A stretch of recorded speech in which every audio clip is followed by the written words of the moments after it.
दोस्तों, आज की कहानी है तीन मछलियाँ। एक समय की बात है, एक घने जंगल के अंदर बड़ा सा तालाब था। उस तालाब में बहुत सारी मछलियाँ रहती थी, जिनमें से तीन मछलियाँ एक दूसरे की पक्की दोस्त थी। इन तीनों का स्वभाव बिल्कुल अलग था।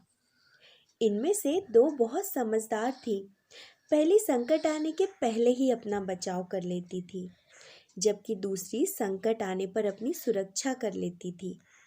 लेकिन तीसरी सब कुछ अपने भाग्य पर छोड़ देती थी।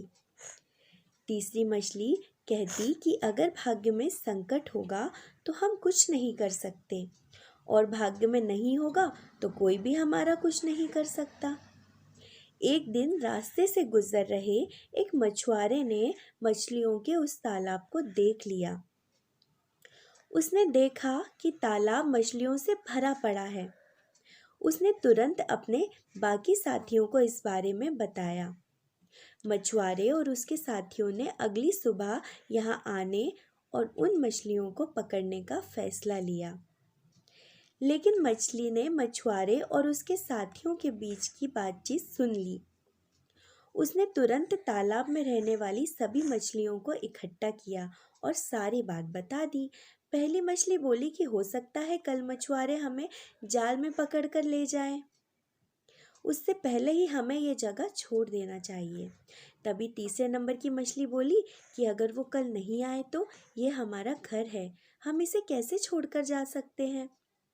अगर भाग्य में लिखा होगा तो हम कहीं भी हो मारे जाएंगे, और नहीं लिखा होगा तो हमें कुछ नहीं होगा। कुछ मछलियों ने तीसरे नंबर की मछली की बात मान ली और वहीं रुक गई। अन्य दो मछलियां तीसरी मछली को समझाने में असमर्थ थी, इसलिए उन्होंने बाकी मछलियों के साथ तालाब छोड़ दिया। अगले दिन मछुआरे ने अपना जाल डाला।